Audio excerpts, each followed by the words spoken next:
मीनू जैन जी के पास चलते हैं, राजनैतिक विश्लेषक हैं। मीनू जी, सुनील जी ने अस्पृश्यता निवारण से लेके तमाम मुद्दों को आज उठाया है। डॉक्टर अनिल जी ने वैज्ञानिक दृष्टिकोण भी इसके साथ आंतर जातीय विवाह को मामले में बहुत सारी बातें बताई। प्रोफेसर अखिल स्वामी ने बता दिया कि संघ का कोई सर संघ चालक ऐसा हो जो कि ब्राह्मण के अलावा किसी अन्य जाति का हो। मीनू जी, क्या वाकई में ये बोलना एक सर संघ चालक को कि तमाम हिंदू एक साथ हो जाएं, जातिवाद जो है वो खत्म करें, लेकिन हर जाति की समस्या जो है वो बिना एड्रेस किए आप सभी कोई एक साथ एक एजेंडे पे चले जाएं, मीनू जी, आखिर ये बयान देने की जरूरत क्यों पड़ी?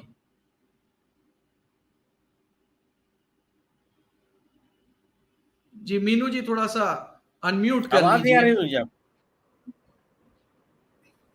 जी, जो इंडिया अलायंस है, इन्होंने जब से सामाजिक न्याय की बात करनी शुरू की है, उसमें कांग्रेस खासकर, तब से इन लोगों की सिट्टी पिट्टी गुम हो गई है।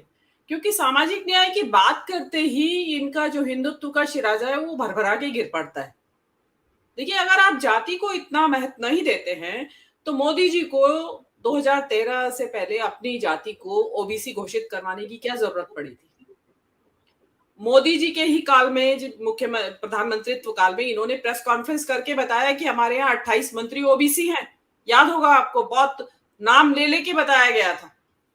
और अभी रिसेंट देख लीजिए, जो मोदी चोर वाला जो प्रकरण हुआ, उसमें कितनी छाती पीटी भी भाजपा की ट्रोल आर्मी ने और आईटी सेल ने और नेताओं ने कि राहुल गांधी मोदी की ओबीसी जाति को कोस रहे हैं, गालियां दे रहे हैं।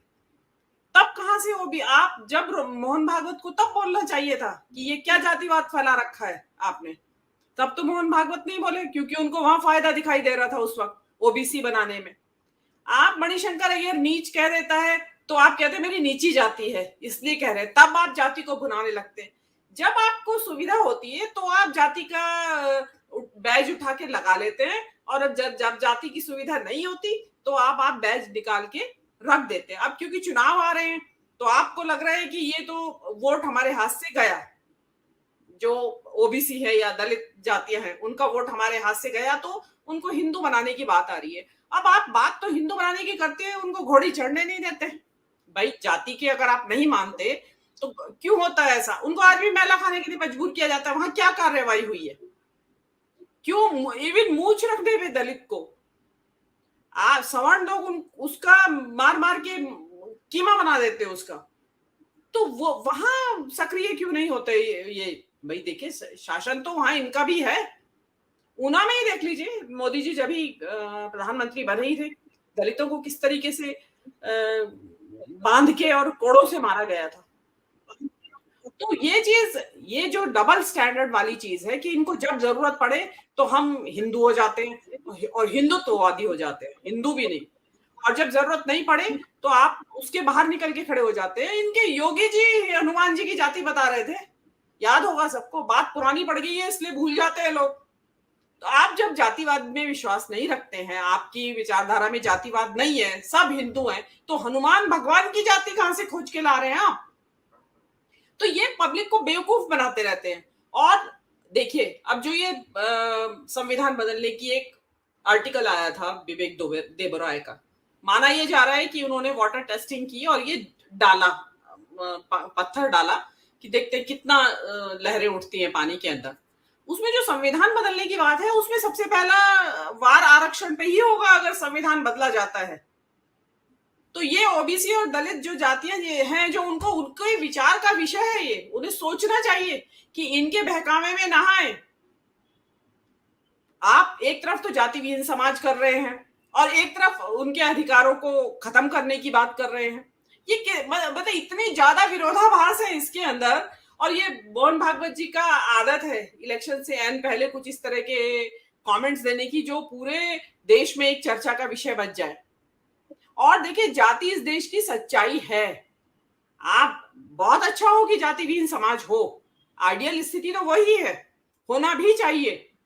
लेकिन जो जो दुश्वारियां ओबीसी और दलित समाज की है, उनको देखते हुए लगता है कि इनके लिए विशेष प्रावधानों की जरूरत है संविधान की तरफ से और सरकारों की तरफ से।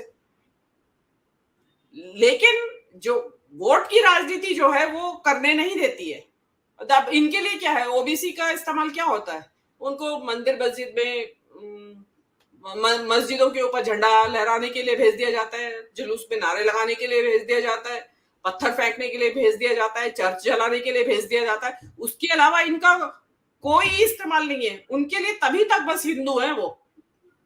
उसके बाद जब अधिकारों की बात आती है तो उसमें चुप लगा जाते हैं, तो उसका विरोध करने भागवत जी आ जाते हैं कि भाई जाति विहीन समाज की हम बात करेंगे। और बात रही है जो सवर्ण की और इसकी बात, तो देखिए भाजपा बहुत जमाने तक और आज भी काफी कुछ सवर्णों की ही पार्टी मानी जाती है, बनिए और ब्राह्मणों की। क्यों था ऐसा? क्योंकि उसमें जगह ही नहीं थी। अदर दूसरे समाजों को, जो अन्य दो जातियां हैं, उनकी कोई जगह नहीं थी। तो ये चलता आ रहा है और ये इनका जो पाखंड है ये अब जनता को समझ में आने लगा है थोड़ा थोड़ा। और अगर विपक्ष के लोग थोड़ा मेहनत और करें तो जनता को और अच्छे तरह से समझ में आएगा। और आप जैसे चैनल्स इस बारे में डिबेट आमंत्रित कर रहे हैं तो ये एक अच्छी बात है। जी मयूर जी। मीनू जी, ये महाभारत में जब हम बी आर चोपड़ा की महाभारत देखते थे तो तुनीर से एक एक तीर निकालते थे, पशुपचास्त्र, वयवरास्त्र, वैसे सब। मैं भी बहुत छोटा था, वो देखा करता था। मीनू जी, ये जो नया अस्त्र निकाला है, नया शस्त्र निकाला है, लेकिन कहते हैं कि एक मौसम ऐसा होता है जब इन अस्त्र शस्त्र भी प्रभावहीन हो जाते हैं। ये प्रभावहीन लग रहा है, क्या कहती हैं आप?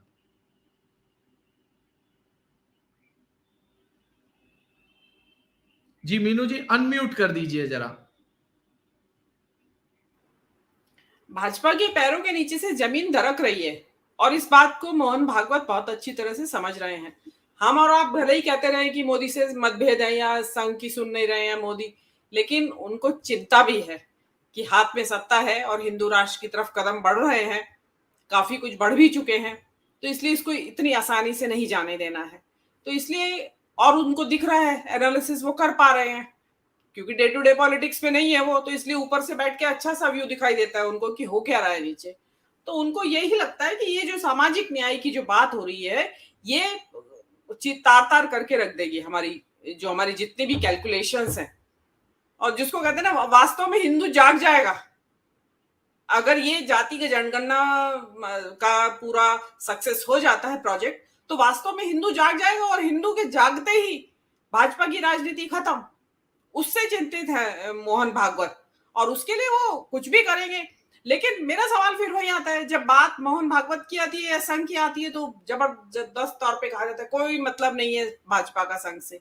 संघ और भाजपा का आप लोग जो बात बनाते हैं, जो एक नैरेटिव बना रखा है कि भाजपा संघ से की पैदाइश है, लेकिन जब भाजपा खतरे में लगती है उनको तो मोहन भागवत कहां से नमूदार हो जाते हैं। उनको क्या मतलब है जाति जनगणना हो या ना हो, जाति की राजनीति हो या ना हो। भाई आप तो एक सांस्कृतिक संगठन है, आप वहीं वहीं तक अपने काम करते रहिए, शिक्षा दीक्षा और इधर उधर का जो काम करते हैं आप, स्वदेशी परिषद और स्वदेशी मंच का, वो करते रहिए। आप यहाँ क्यों घुस रहे हैं? क्यों? क्योंकि उनको दिखाई दे रहा है, देखिए ये संघ का जो है ना, देखिए सीधी बात है, अगर सत्ता बदलती है, उसमें मैं ये नहीं कह रही हूँ कि किसी एक पार्टी की सत्ता आ जाएगी तो सबसे पहला संघ का अस्तित्व खतरे में आएगा, ये बात संघ को पता है।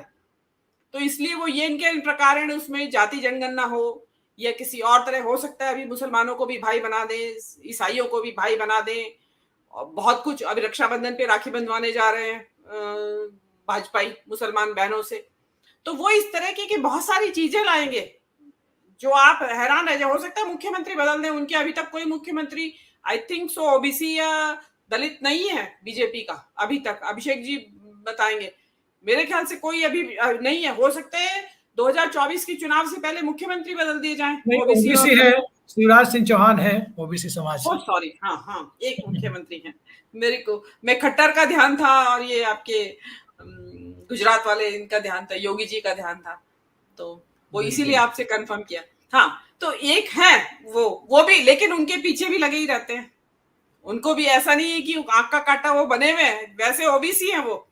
अरे भैया, आपको अगर चाहिए, आप चाहते हैं कि सारे ही हिंदू हैं, तो आप उनके पीछे क्यों पड़े हुए हैं? लेकिन नहीं, वो इनकी सुविधा की राजनीति है, और ये उसी का जो परिणाम है, जो खट्टर ये जो भागवत साहब कह रहे हैं, और ये कहते रहेंगे। मैंने आपको बताया कि मुख्यमंत्री भी बदले जा सकते हैं 2024 के चुनाव के लिए, ताकि ढोल पीटने के लिए इनको मिले। जी।